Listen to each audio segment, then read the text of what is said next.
मैं इधर लोगों को खुशियां बांटने का काम करती हूँ। सब लोग खुश रहना चाहते हैं। मेरे साथ हम बिस्तर होते हैं और खुश होकर चले जाते हैं। मैं सबको खुशियां बांटने का काम करती हूँ। अब आप मुझे किसी भी नाम से पुकारो, मुझे कोई फर्क नहीं पड़ता। ये शब्द हैं एक पेशेवर वेश्या के, एक धंधे वाले के। हम सब एक जिस्म परोसी करने वाली औरतों को एक गंदे नजरिए से देखते हैं, लेकिन एक ऐसी ही धंधे वाली ने बड़ी ही बेबाकी से मुझे अपने काम के बारे में बताया, जहां अपने काम के लिए अगर उसको कोई फक्र नहीं था तो कोई गिला भी नहीं था, बल्कि बड़ी सहजता से उसने अपने आप को लोगों को खुशियां बांटने वाला जरिया बताया।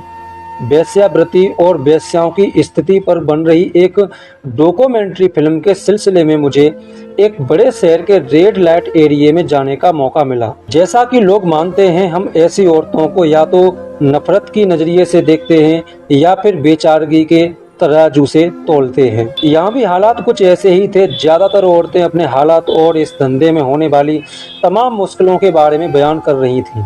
हम सब जानते ही हैं कि जब से एस्कॉर्ट और हाई प्रोफाइल कॉल गर्ल्स ने इस काम को अपनाया है, तब से कोठे वालियों के बुरे दिन शुरू हो गए।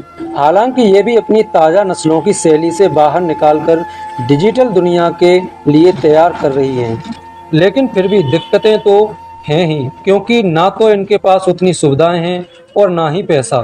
तो किसी भी हाल में अपनी जड़ों से जुड़े रहना इनकी एक मजबूरी है।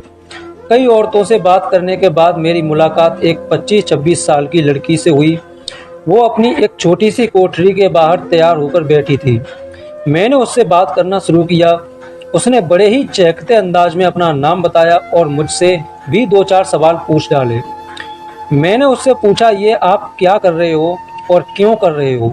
ऐसा लगता था कि वो खुश थी वहाँ, लेकिन ऐसी नरक जैसी जगह पर भला कोई खुश कैसे रह सकता है? लेकिन उसने हमारी सोच को जुटला दिया। उसके बारे में मेरी दिलचस्पी और बढ़ गई। मैं उसकी कहानी जानना चाहता था। उसने बिना हिचके बताना शुरू किया। उसने बताया, मैं उत्तर भारत के एक छोटे से कस्बे से हूँ। मेरे गांव में हमारे एक पड़ोसी थे। उनकी बेटी मेरी एक अच्छी सहेली थी। हम दोनों बहुत समय साथ में रहते थे। एक बार उनके यहाँ उनके रिश्तेदार आए, जिनके लड़के से मेरे को प्यार हो गया। हम दोनों के परिवार वाले तो मानने को तैयार नहीं थे, इसलिए वो मेरे को लेकर भाग आया। यहाँ उसके पहचान वाले कुछ लोग थे। वहाँ पर हम कुछ दिन रहे। हम दोनों ने काम की तलाश की, लेकिन नहीं बनी। घर से जो पैसे लाए थे वो भी कुछ दिन में खत्म हो चुके थे। तब मुश्किल होने लगी थी। हम दोनों में झगड़े भी होने लगे और मेरा बॉयफ्रेंड मेरे को मारने भी लगा। उसके इधर जो जानने वाले लोग थे, उन्होंने उसको इस धंधे के बारे में सुझाव दिया और बोला कि अगर मैं मान जाऊं तो वो ग्राहक पटाकर लाएंगे, लेकिन बदले में उनको भी कमीशन चाहिएगा। मेरे बॉयफ्रेंड ने मेरे को बहुत समझाया और कहा कि इसके अलावा हमारे पास कोई रास्ता नहीं है, वरना हमें सुसाइड करना पड़ेगा, नहीं तो फिर घर वापस जाना होगा। उसने कहा कि उसे ऐसा करने से कोई प्रॉब्लम नहीं है, वो हमेशा मेरा साथ देगा अगर मैं इस मुश्किल से बाहर निकालती हूँ तो मैंने बहुत सोचा और मेरे को लगा कि ये भी मेरे साथ है तो क्या प्रॉब्लम है। फिर घर में वापस जा नहीं सकती थी और मरना मुझे मंजूर नहीं था। जीने के लिए घर से भागी थी। अब मर क्यों जाऊं? तो मैंने मन बना ही लिया कि ठीक है, यही सही, ऐसे ही जिएंगे। मेरे बॉयफ्रेंड और उसके दोस्त ने मेरे लिए कस्टमर लाना शुरू कर दिया। हर रोज एक कस्टमर लाया जाता था और उससे एक दिन का खर्च निकल जाता था।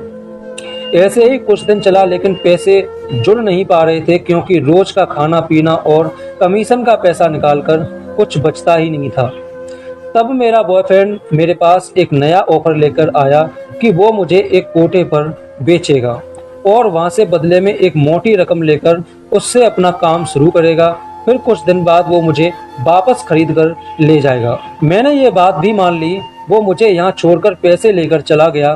तब से मैं यहाँ हूँ। कुछ दिन तक वो कभी कभी मिलने आता था, फिर उसने आना बंद कर दिया। फिर एक दिन उसका दोस्त यहाँ आया। उसने बताया कि अभी वो दूसरी लड़की के साथ सेट हो गया है और तेरे को भूल चुका है, तो अभी तू इधर ही रहने वाली है। पहले तो मेरे को बहुत दुख हुआ, मैं बहुत रोई धोई, लेकिन इधर कोई किसी के आंसू नहीं पहुंचता है क्योंकि सब यहाँ पर रोते ही हैं। यहाँ बहुत दिन सदमे में रहने के बाद मैंने फिर सोचा कि दुखी होकर क्या करूँगी, अपने को जिंदा रखना है तो अब यही मेरी किस्मत सही, कोई क्या कर सकता है। सब बोलते हैं कि भगवान की मर्जी से सब कुछ होता है, तो मैं उसकी मर्जी के खिलाफ कैसे जा सकती हूँ। ये कहानी सुनने के बाद मुझे बहुत दुख हुआ, मेरे पास उसके लिए कोई शब्द नहीं थे। दोस्तों, हालात इंसान को कहाँ से कहाँ ले जा सकते हैं ये किसी को नहीं पता होता है। इसलिए कोई भी कदम रखने से पहले हमें एक पल के लिए सोचना भी चाहिए कि हम क्या करने जा रहे हैं और इसका परिणाम क्या होगा, उसके बाद ही कदम उठाना चाहिए। ये कहानी हमें बहुत कुछ सिखाती है। इसी तरह की मोटिवेशन कहानियों के लिए हमें सब्सक्राइब करना ना भूलें। मिलते हैं अगले वीडियो में।